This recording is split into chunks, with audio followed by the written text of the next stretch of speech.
Hi everyone, and welcome to Ruth Reacts to Books. I'm your host, Ruxie Ruth McGouth. This is Season 2, Episode 18. And today I'm reviewing Soul of the Fire by Terry Goodkind.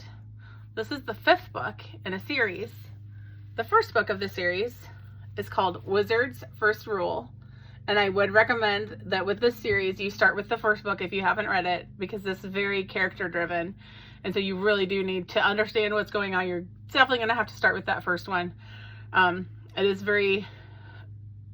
pretty violent. There's violence, so definitely not a book that kids should read.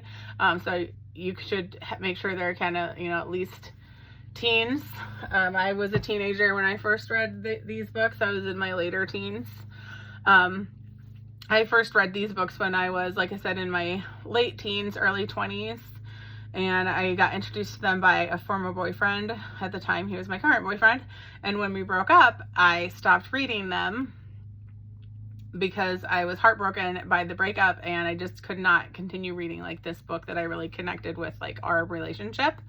And so years later, I was over that, healed from that, and wanted to go back and finish reading the series. And so I started at the beginning again. And you know how I read things very slowly.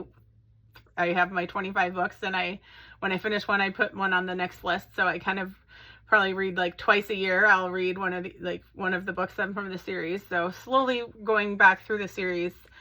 So I have read this book before. So this was a reread, but it's been a long time, 20 or 25 years since I last read this book. The book is right here, Soul of the Fire. It does not have a cover on it because back when I was younger, I didn't have time for book covers. And when I got them, I would rip them off and throw them away. And now I'm older and wiser, and I keep my book covers. So I'll be reading the summary of the book off of this phone right here, because I don't have the back of the book to read to you today since I ripped it off. So I will read you the back of the book. I'll tell you what rating I gave it, what I liked, what I didn't like, and I'll tell you about the food that I connected and my nails if you stay with me that long. All right, here's the summary. Terry Goodkind returns to the epic Sword of Truth saga in a tale of sweeping fantasy adventure, bound to enthrall his growing legion of fans. In Temple of the Winds, the New York Times bestselling fourth novel in the series, the Seeker of Truth, Richard Rahl, and Mother Confessor Kalan Amnel risk their lives and souls to free the land of Dahara from the scourge of a magical plague. But in doing so, they accidentally unleash the Chimes, a magic whose threat will reach far beyond Dahara. Now it has become terrifyingly clear that the Chimes have the potential to bring down all that Richard and Kalan have worked to protect, and even the power of the Sword of Truth may not be enough to stem the tide of their unleashed magical force. But if the Chimes cannot be stopped, first they will ravage Richard and Kalan, then all of Dahara, and then the entire world. Dun, dun, dun. So that probably is a little confusing, but things that I can tell you that doesn't really spoil very much. This is a magical world, so it's not Earth. So in this magical world, each of these people, like the two people they mentioned are Richard and Kalan, and they each have magic. They have their own kind of magic. And so, that's what you learn when you'll read the first book. You get introduced to both of them and their magic. And in the book, Richard is just learning about his magic. And so you get to learn with him about all the magic of the worlds and all the different things. And so this is not on our Earth, right? It's its own kind of thing. And so that's why they kind of do things a little differently there, because it's not our world.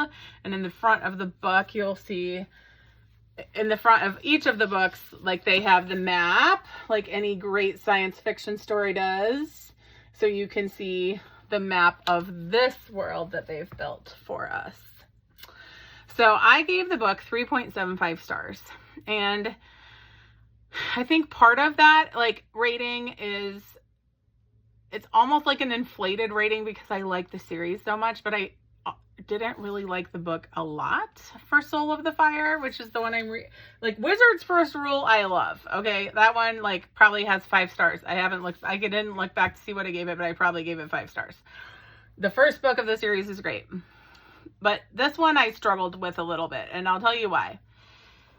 What I liked about it I love Richard and Clan. I haven't met anyone who doesn't love Richard and Clan. And I'm sure there's some of you out there being like, well, I don't love them. And well, you're very special then. And you're very different from everybody. But I haven't met people who don't love them.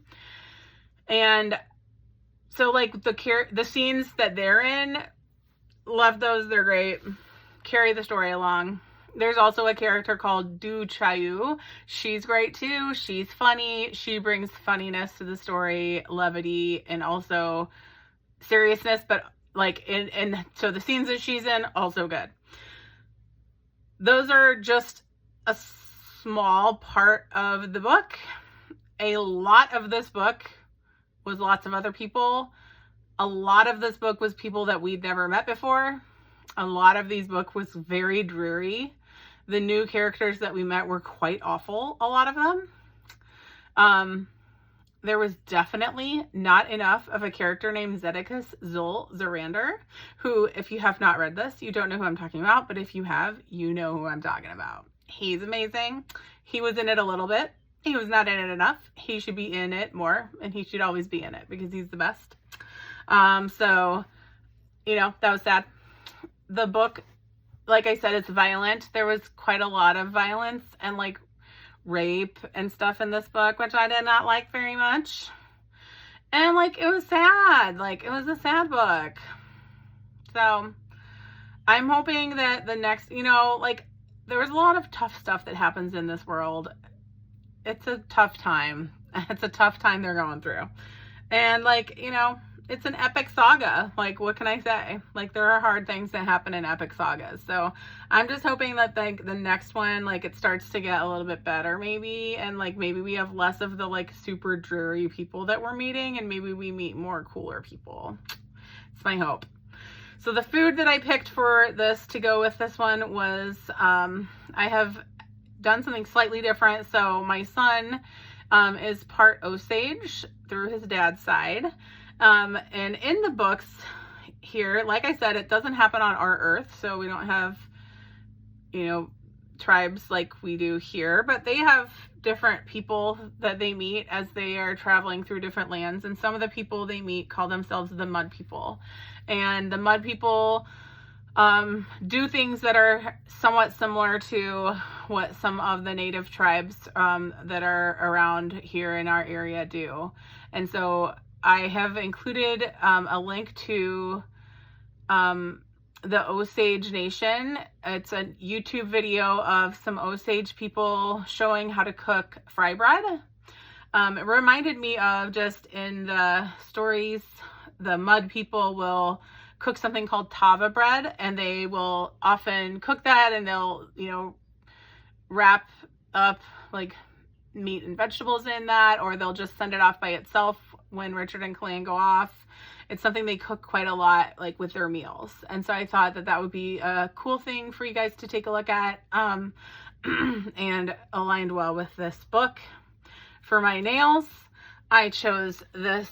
It's like a gray sparkly, and it's called Simple Solace. I got it in one of my subscription boxes. And the reason I picked this one was in this book, I won't tell you why, but there is a rock that becomes very important, very, very critical to the story. And so this looked the most like a rock. To me, it's kind of gray, rock-like, and it seemed to match up with this book. And it brings me a lot of, it like makes my life actually really fun to be picking out nail colors that go along with my books every week. Even if no one's watching it, even except for I know my husband watches all the way through.